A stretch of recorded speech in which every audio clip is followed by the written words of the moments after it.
Welcome everyone. My name is Lauren Akery. I'm loving seeing where everyone is from. So keep introducing yourself in the chat there.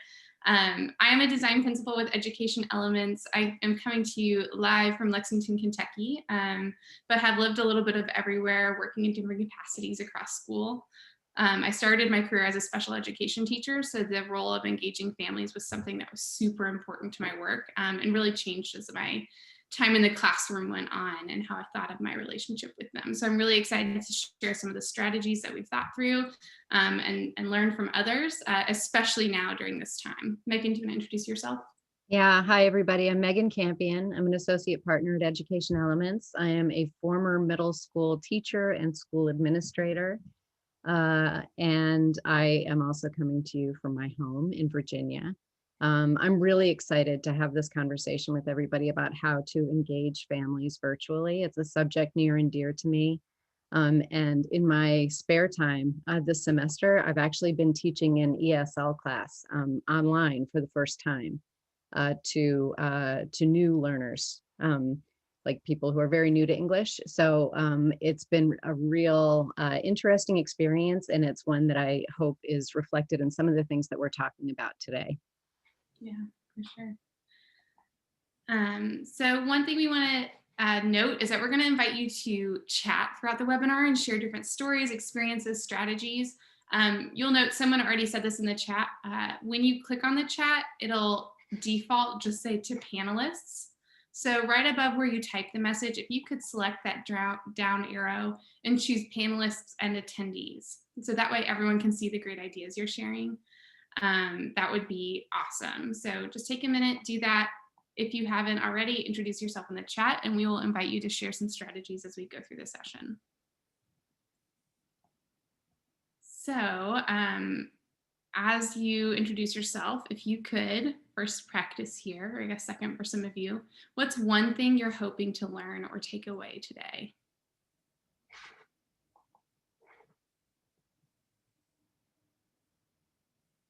And something that's kind of exciting to me is I'm seeing a slightly different set of roles than we usually see in webinars. So that's kind of exciting to me to hear from you all and the different things that you're trying as counselors, as parent coordinators, as a couple, normally we work with teachers, school administrators, district leaders. And so I'm really excited to learn from y'all today.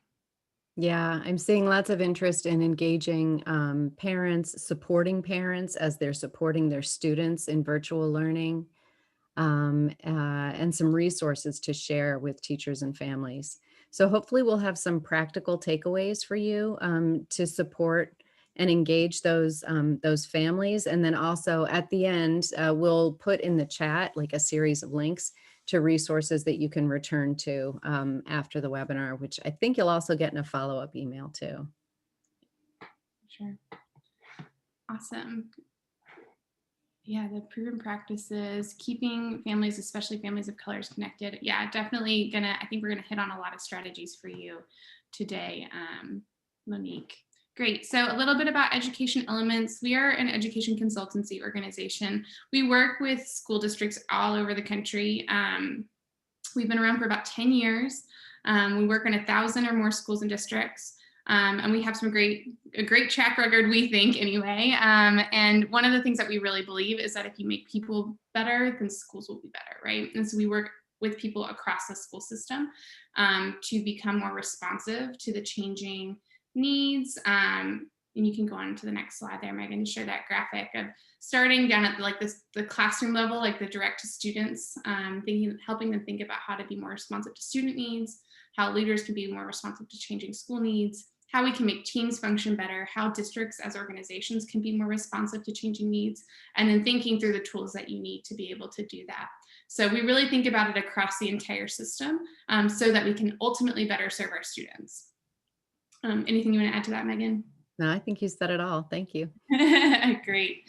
So we know that right now with some of you all may still be learning remotely, but even for those of you who are already back in school, family connections are more important than ever. There were months and months and months of learning and students at home that we weren't super plugged into, and we need to have that relationship with parents to sort of bridge that, right? Our students went through a sort of trauma, right? There's a lot of characteristics of COVID that overlap with traumatic experiences. And so to be able to really support our students, we need to support them at home too, right? And so we know that learning cannot take place unless parents are collaborators in their kids' education. But parents are also dealing with a whole lot too, right? There's a lot going on with changing work conditions. Maybe we're suddenly, I mean, I know I had my kid home for a good chunk of the COVID quarantine, and I had to think about like, how do I be present in meetings, also being present for my kid and making sure he doesn't hurt himself because he's a young child? Like, how does that all happen together? So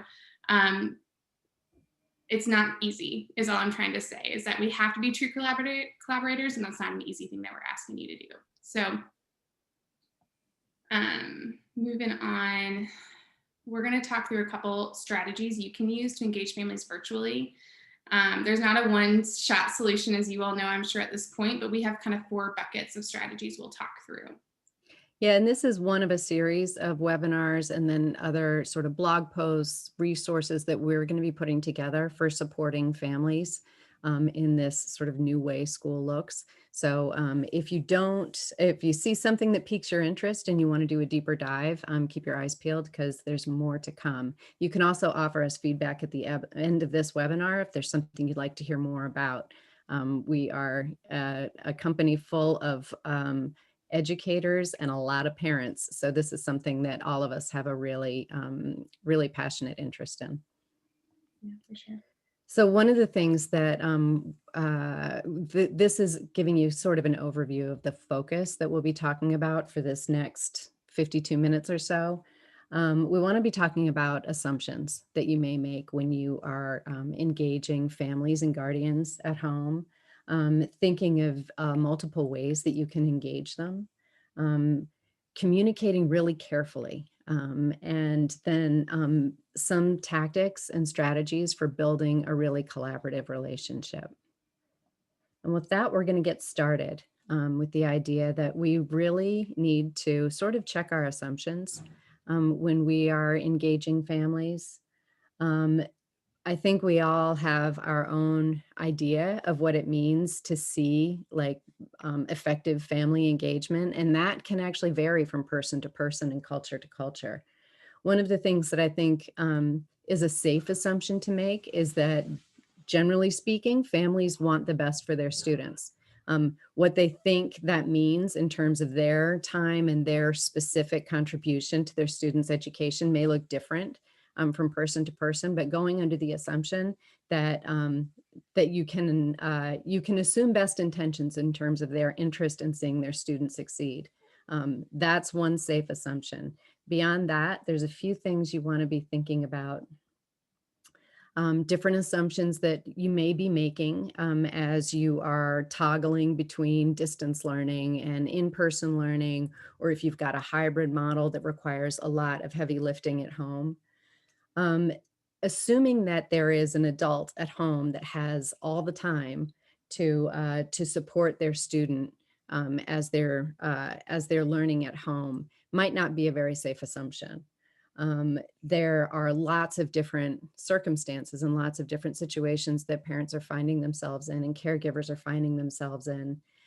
They may be, like Lauren mentioned, toggling between supporting their students' learning and actually trying to keep their job if they're working from home, trying to find a job if they're not, taking care of other siblings, taking care of elderly family members.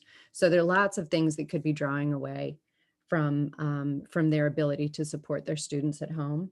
So the best tips that we could offer for educators finding themselves in this circumstance is being supportive first and foremost, being flexible, allowing for different deadlines, maybe giving a longer runway for a learning objective. If you're going to give an assignment, giving 3 or 4 days until it needs to be completed, with maybe a check-in point in between with you, so that students can have the support, but then they've still got the flexibility so that their parents can engage when they can engage. And to that end, planning ahead. If you can share out the plans, like, on a weekly basis, what's coming this week, what will be due at which point, it just gives everybody a little more time to be proactive and be able to fit it into their own schedules. Another assumption that you may want to consider is thinking that families understand your expectations. Depending on the level that you teach, sometimes families will be dealing with, 5 or 6 different teachers. And each teacher may be navigating their way through their system that they're most comfortable with. So for a parent, that might mean that I need to learn 6 different teachers' specific approach to learning. And I know the way my mind works, it doesn't work like that. I can't keep it straight. I would learn one teacher's system and assume they all had that. So I think just considering that there may be a bunch of other systems that people are trying to incorporate while they're trying to incorporate yours, um, being super clear on your directions and simplifying your communications could be something that is going to really enable families to stay current with your expectations. Collaborating with your colleagues to ensure that there's as much consistency as possible across the board, and think about sending out one message from all of maybe the team that's going to be teaching this group of students. Clarifying what students should do on their own and how long it should take. That's something when I was a teacher, that was a real pain point. I taught middle school, so oftentimes I would hear from parents that, their students spent 3 hours on my homework assignment. And I wanted to be really clear all the time that if it's taking more than a half an hour, do what you can in a half an hour and put it away.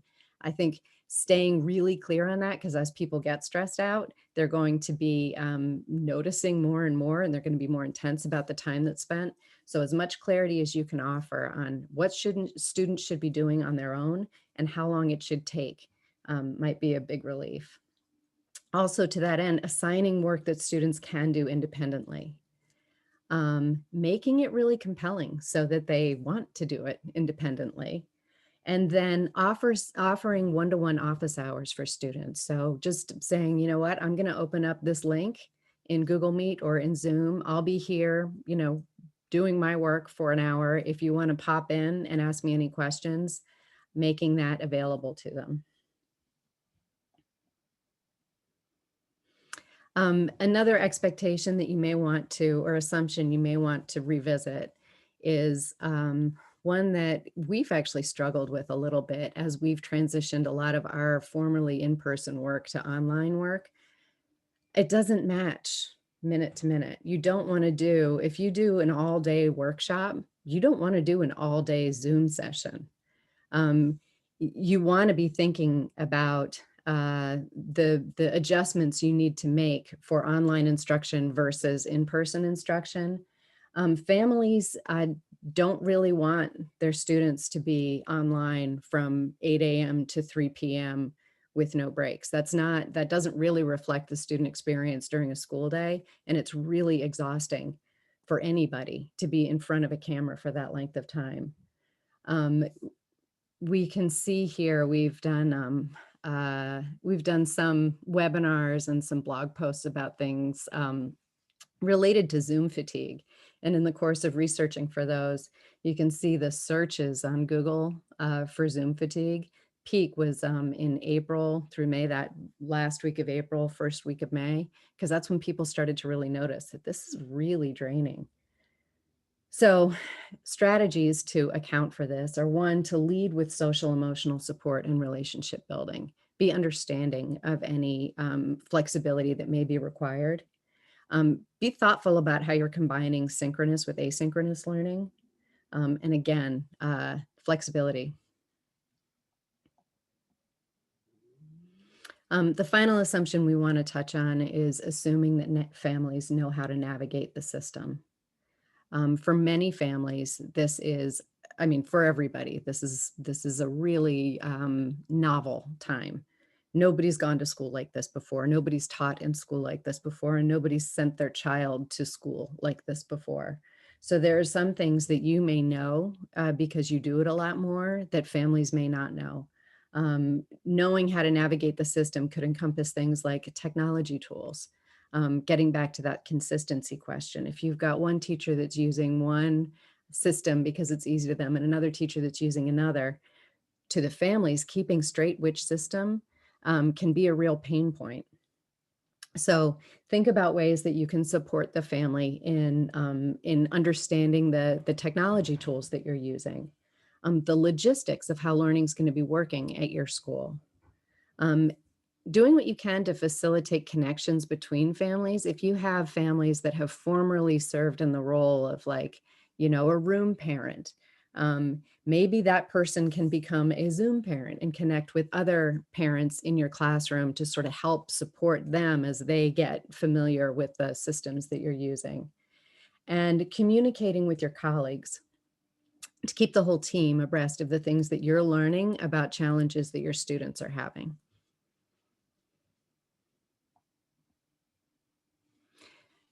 So we'd like to take a moment to hear from you in the chat.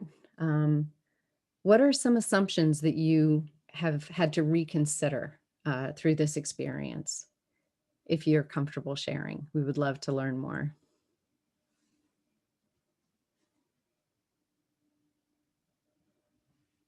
And while you collect your thoughts, we will go ahead and keep going just in the interest of time. Yeah.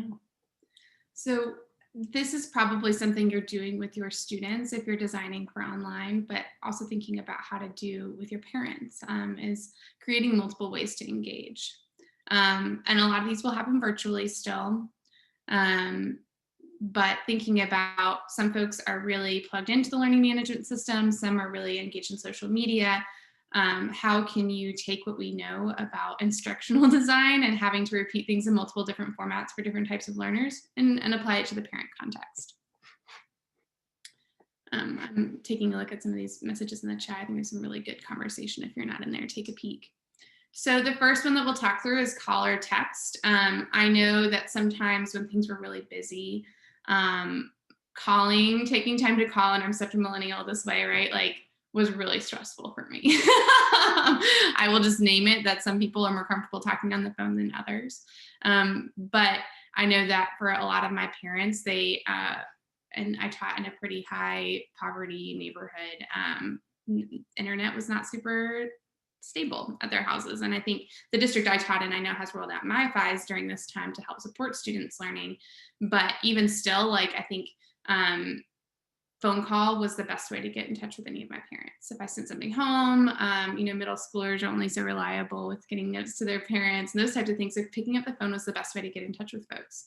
But that said, there are a lot of really good tools for not talking on the phone. GroupMe provides privacy for parents, so their phone number isn't on blast to the whole parent group, but they can engage with other parents. I have, for my son's preschool, really enjoyed the GroupMe chat. It's been really, really helpful to me. Having office hours, I know that I've seen a couple of schools that I've worked with, they're finding that parent-teacher conferences and office hours are being really well attended, even by parents that didn't traditionally engage in the past in parent-teacher conferences because of the new format. And so thinking about how can you have a Zoom, a phone call, even like a online texting in the GroupMe, ask me anything type of office hours for folks to engage. And then those short chats, just like informally reaching out and be like, hey, just wanted to check in. How are things going with Tomas? I've been, working with him a lot. Have you seen it playing out at home? Just a quick check-in, I think, goes a long way, be it via text or phone.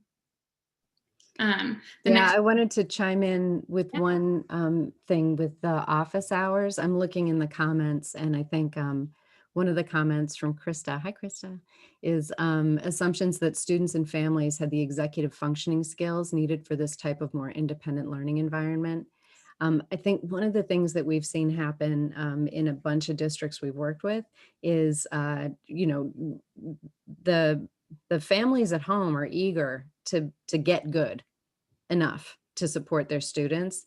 And one of the things we've done with office hours is open up that time. And if you have a group, if you have a number of people that join you at that time, you can put them in breakout rooms of their own so that they can build their own little network of support, and you can pop into the breakout rooms just like you would do with a class.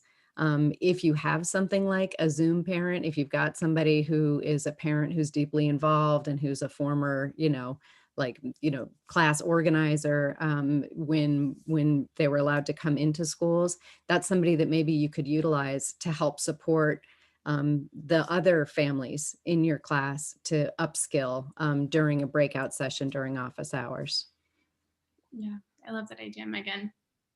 Yeah, and I, again, former special educator, the like executive functioning skills, like we rely on them even more than ever in this virtual space, and they have to be explicitly taught. And so I think you cannot understate the importance of like, again, those assumptions of like, are they just not paying attention? It's like they may need to have an explicit conversation around how to manage their calendar, because that might not be something that they've had to do. And when you're in the school building, the bell manages the schedule for you, right? Like you don't have to think about that. So explicitly teaching both your students and your parents how to manage those types of things, I think is really important. So email, I know that like at this point, we're all getting so many emails, probably sending a million emails, but a couple tips around email is thinking about the cadence. If you're going to be sending like every Sunday night, I get the lesson plan for my child's school, for example, for the week, just so I know what to expect and what they'll be talking about each day. And I know to look for that on Sunday nights. And when we were virtual, I got that plan on Sunday night and could look through and pick some activities out. And that was really helpful to me to know that every Sunday night I was going to look for that note. I think it can be whatever day. But yes. Second would be thinking about being clear in the subject line of the email. I know I used to kind of like always be like, why are people being so dramatic in the subject line? But now that there's like so many emails coming my way, I'm like, oh great, this one's urgent. Like I can go to that. I can like really quickly look at it. It's super helpful to me. So thinking about when you're communicating with folks, like information may or may not get read, right? Like, and just know that, and that's okay. But if you need action, then put action requested. And I love the suggestion of like putting a time frame in there, because then you know that people will be able to lock in for those 5 minutes and take advantage of it. And then thinking about the format of your updates. If just like with students, it's helpful if your lessons are structured in a predictable way so they know how to orient their brains, right? So for your parents, if they know that the most useful piece of information for them is at a certain point in the newsletter or the email that you're sending out, it's helpful for them to know where to look for it each week or each day that you're sending the email. So just keeping that consistent format. So again, for those executive functioning skills, for those who have like 2 minutes to really quickly plug in and find out what their kid needs before they have to log into their own Zoom meetings, like it's really easy for folks to follow, which kind of leads into the newsletter notion, which is the next strategy. There are a ton of really cool free newsletter programs out there. I personally love using Canva. I think it's really easy to use the templates and like plug in information and make them beautiful. You can share the PDF or the PNG of your file on Facebook through a hyperlink in a group text in your email. I think it's just a really nice one, but there are a lot of them that are really good. So whichever one you're using, think about how you can make it visually appealing and dynamic, but also short, right? You don't want it to be like, get so carried away with all the different elements that you can put in there that it's super overwhelming to folks. To the extent that you can, I love seeing the pictures from my child's classroom, the videos of what they're learning, putting it in that format that's a little bit more private, not necessarily blasting it out for everyone, has been really nice for me. And then I've gotten some resources and things to do with my child at home since we're now home so much. It's really helpful. So again, being consistent, making it brief, making it dynamic and interesting, but also following that consistent format for folks to be able to use it. So newsletters are a nice way to kind of keep that consistent touch in their life that's very low stress for everyone. The next one is social media. I think that especially for those of you who work with like high schools and middle schools, I've seen a lot of students posting what they're doing on social media. At this time, I don't know about you all, but that's been something that I've been really pleasantly surprised by. is that I think they're so eager to like share with the, like to engage with people in the world, that they're like really willing to share what they're learning on social media. And so I say, why not use it to your advantage, right? Have students ask questions, share what they're working on, those types of things, to the extent that you're able. I know different districts have different privacy policies and that types of things. But so use good judgment, but totally put your personality out there. I think parents are wanting to engage that way. Students are wanting to engage that way. It's just, rather than thinking of it, I think, as a tool that we have to like restrict, as we maybe did in previous, iterations of classroom design, how can we lean into it and use it not only to support student learning, but to support engaging with our families and our communities.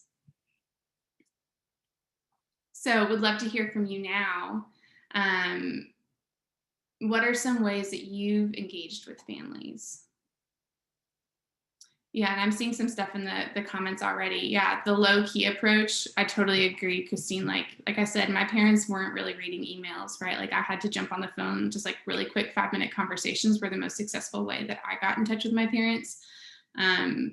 So I think that's why we suggest using like a battery of strategies, right? As some folks really want the pretty newsletters and like want that approach, and some are like, I just need a quick text to let me know, here's the link to today's resources.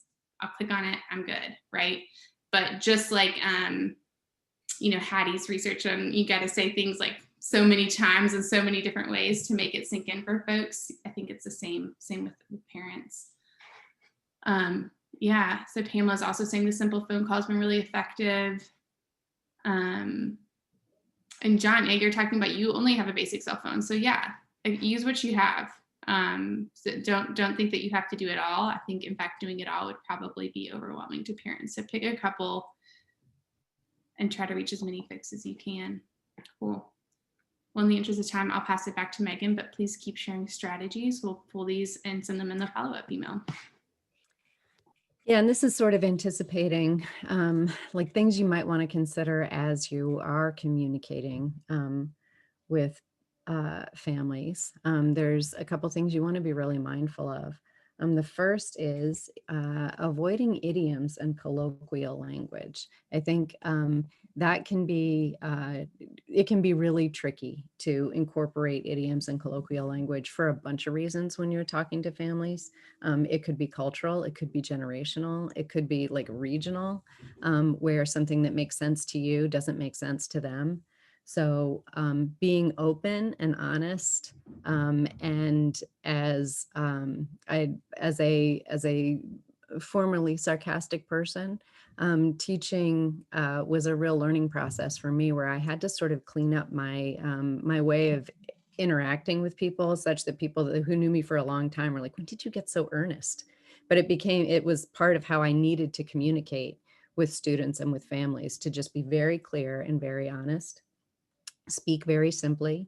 And if you have students from families who don't speak English first, initially you can use something like Google Translate, but ultimately you probably want to find a native speaker to help you translate anything that you're going to be sharing with families into their native language, just to be certain that the true meaning of what you're trying to get across comes across, because as brilliant as Google is, I don't think they've got that mastered yet. Another thing that is, I think every industry has this, education definitely does, jargon. Once we get into educational jargon, we lose a lot of people.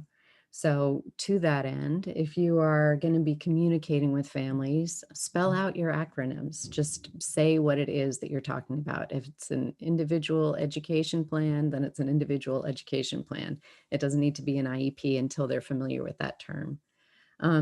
If it's helpful, developing a bank of these terms for families, so if they're going to come up again and again and they're going to feel lost if they don't have them, get them a little glossary so that they can look up and see, what is that and what does it do and why does it relate to my child, and share that out with them. If you're going to use a new term with families, go ahead and complete the term, like spell the whole thing out before they're familiar with it. If you can, give them a visual cue so that they kind of know what you're talking about when you introduce it. That would be helpful. And simplify whenever possible. Just describe the term or action rather than using the educational jargon for it.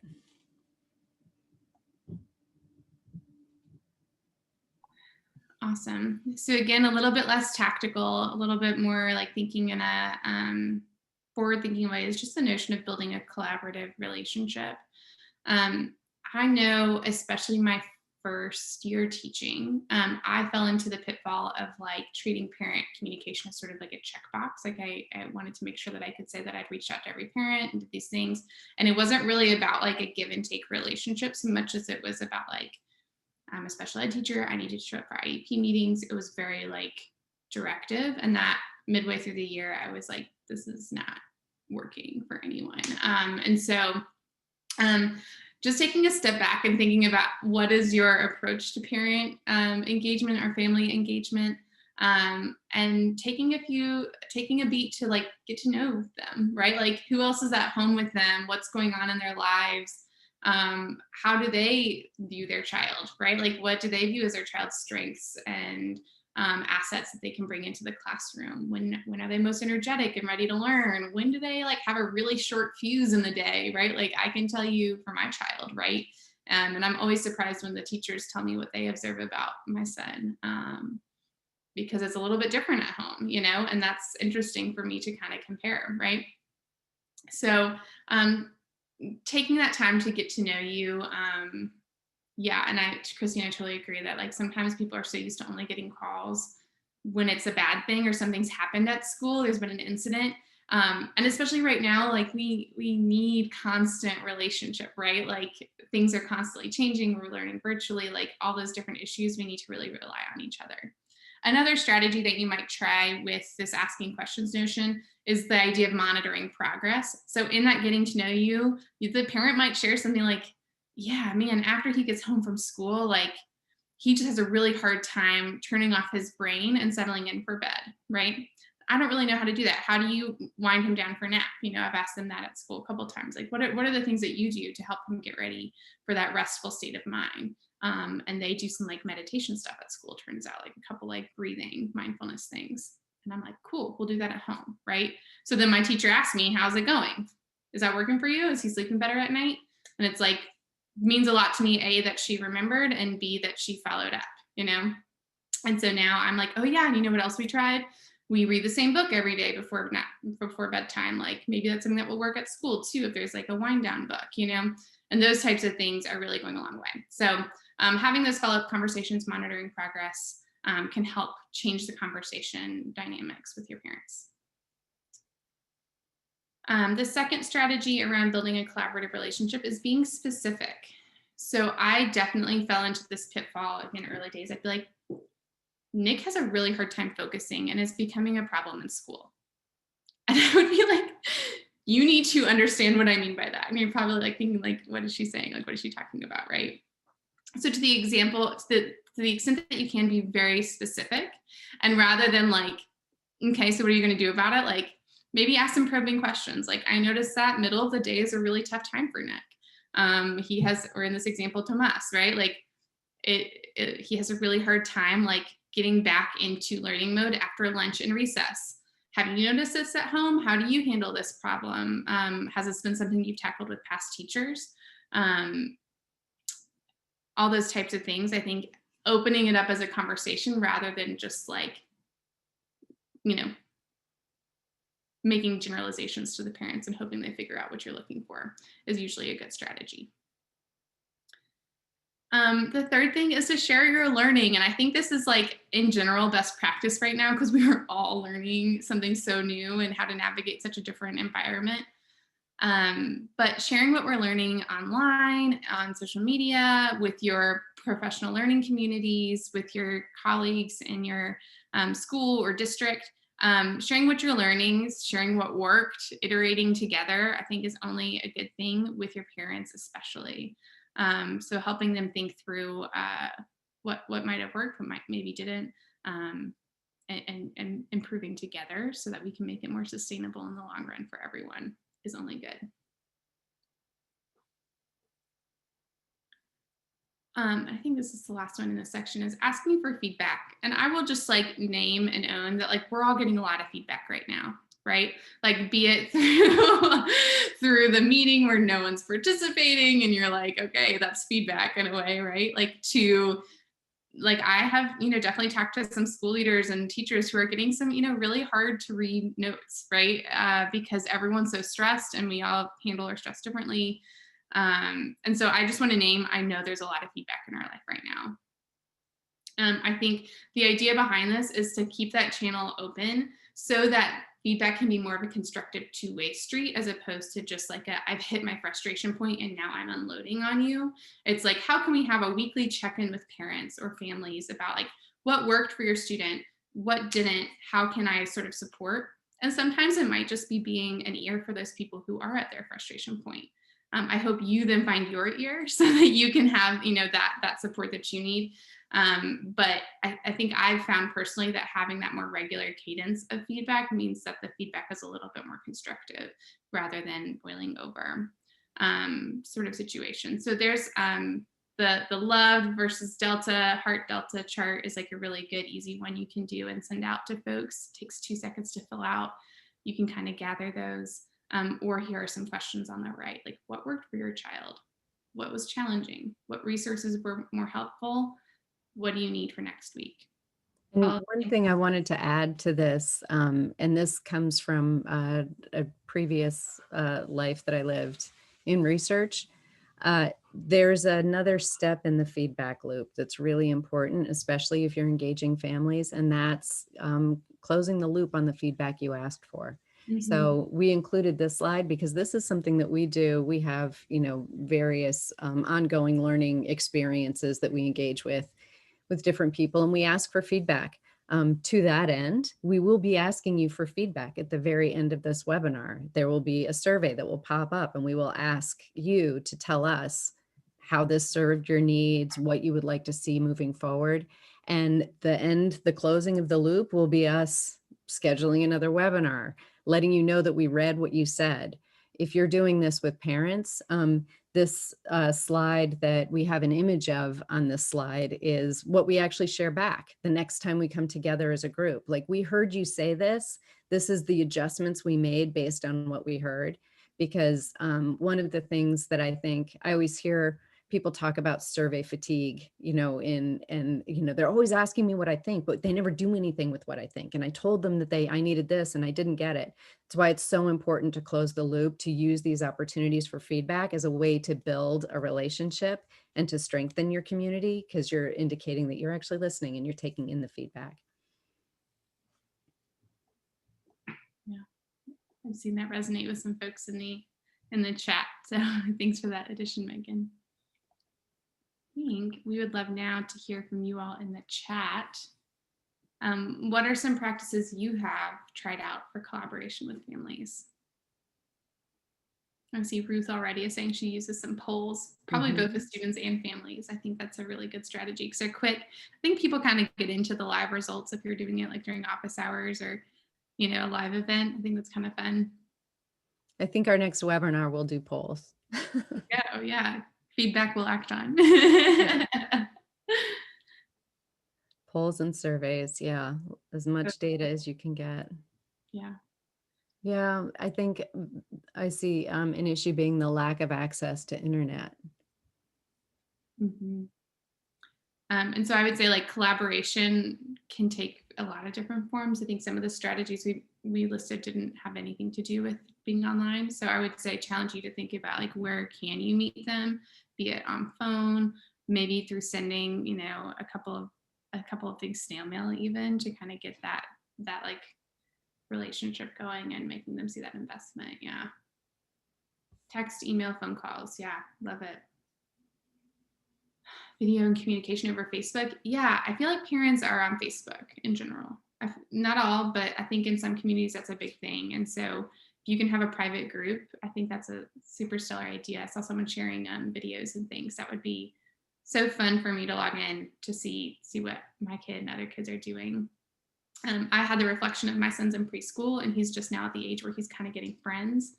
And I was like, I don't know who his friends are because I can't go into the building anymore, right? Because of all the protocols. And that's been something that's really hard. And somehow someone in his class found me on Facebook to say, are you Thea's mom? And anyway, so that was like 4 extra steps to build those connections. And so thinking about building that culture of community, it's a little bit harder for parents now. And so how can we make that space for them as educators? Kahoot to survey parents. Oh, Debbie, I love that. Like the gamification, I bet parents got super into that. So I uh, think one of the things that I'm seeing in the comments as like a recurring pain point is the access to technology and the access to the internet. And I don't want you to think we're not. So this webinar, this subject is engaging families virtually, which means that we do have a lot of emphasis on, technology tools that you can use via the internet to engage parents. I think that is not meeting your needs if that's your main pain point, is the parents don't have access to the internet and they don't have the devices they need. That is a real challenge for what is happening in schools now. We have worked with districts that have done, big distributions of devices to students, and they've distributed hotspots to families so that they can access the internet. It's still a big pain point. So there are hopefully some strategies in here that you can use and build on. Maybe it's going to be a less technology focus. Maybe it is going to be phone calls. Maybe I saw somebody talked about writing letters to students.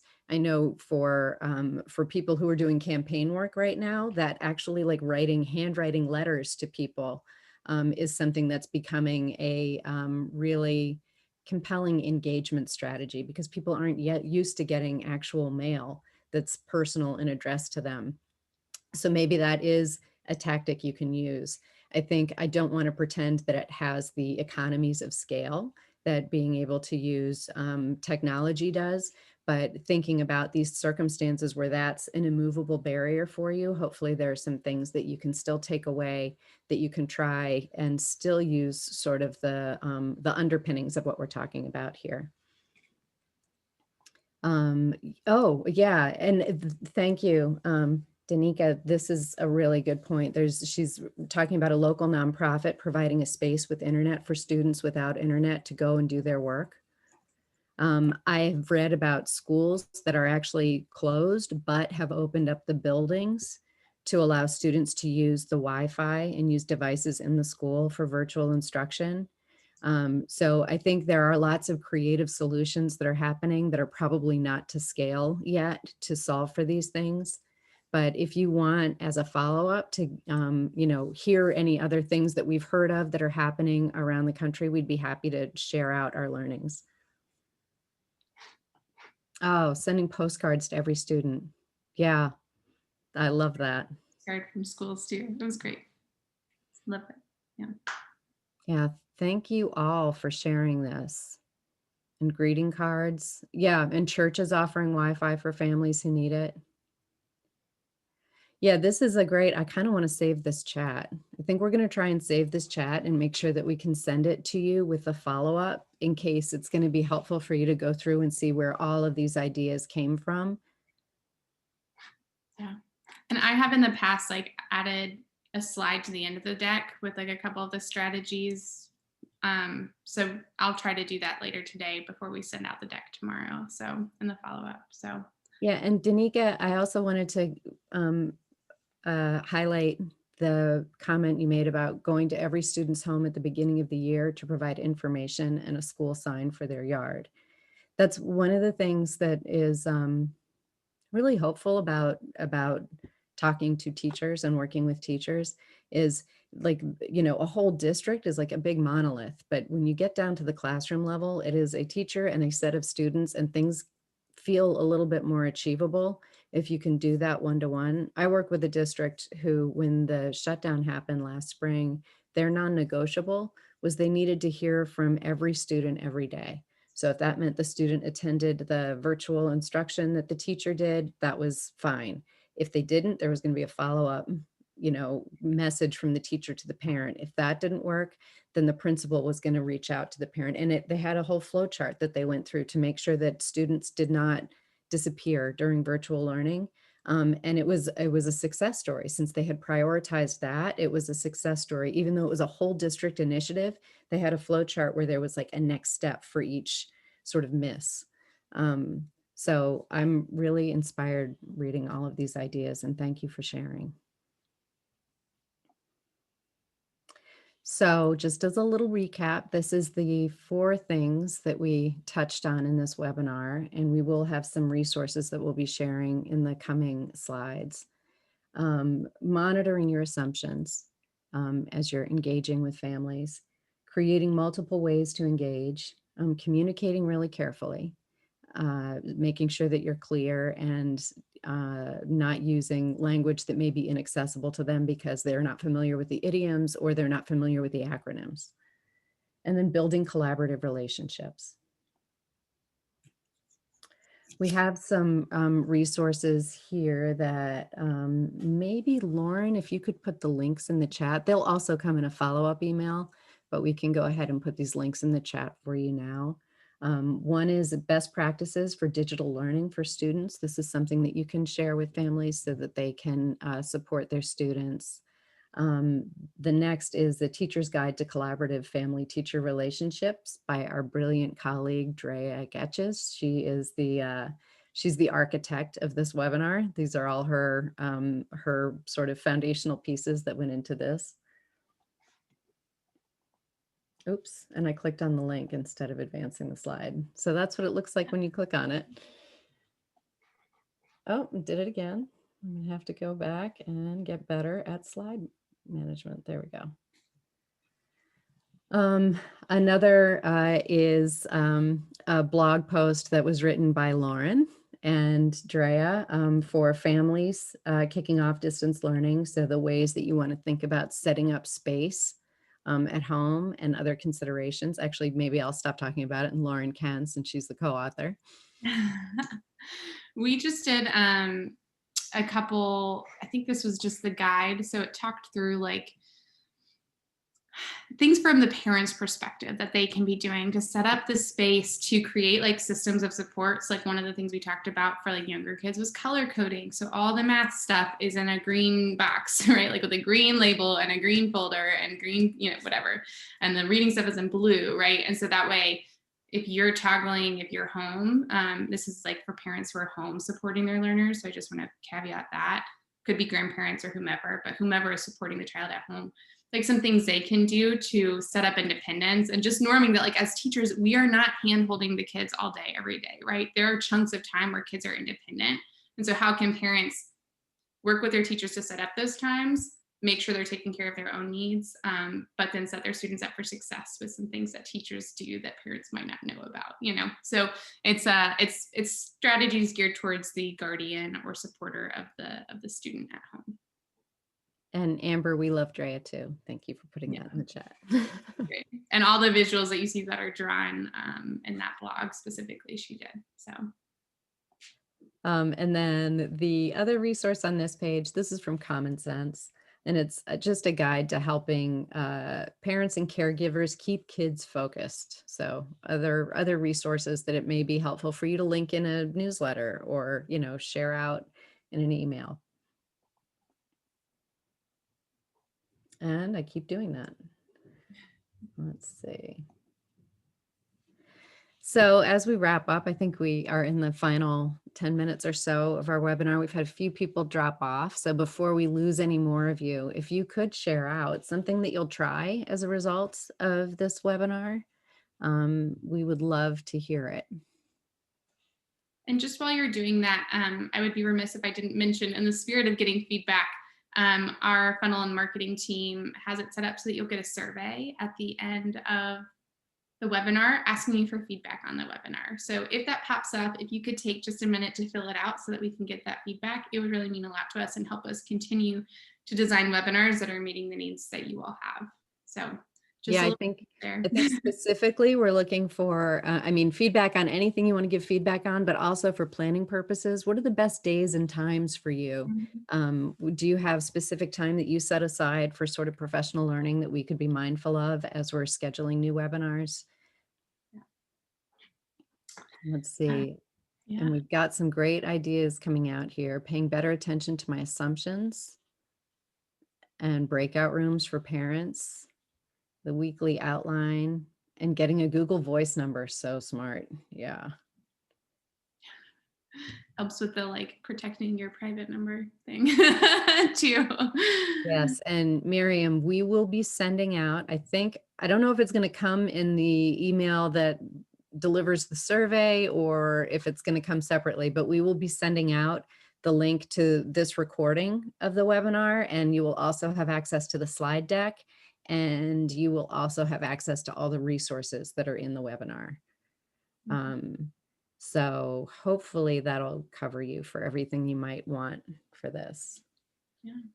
So I think with that, thank you for sharing your ideas. Thanks for being so engaged. I think this is the most engaged I've ever had a group on a webinar, and this was a real pleasure. I love to see the amount of interest in building these relationships and supporting families. Definitely. And let me make And sure. I'm definitely going to take some of these ideas and bring them back to share with the other schools and families that we support through all of our different work. So thanks for sharing, guys. Super helpful. As a final, before you go, if there's anything else, I mean, you found this, so presumably you know how to find our webinars, but if there's anything else you want, we've got webinars, we have one-to-one office hours where you can sign up for time to talk with members of our team about particular problems of practice or getting additional resources, if that would be helpful.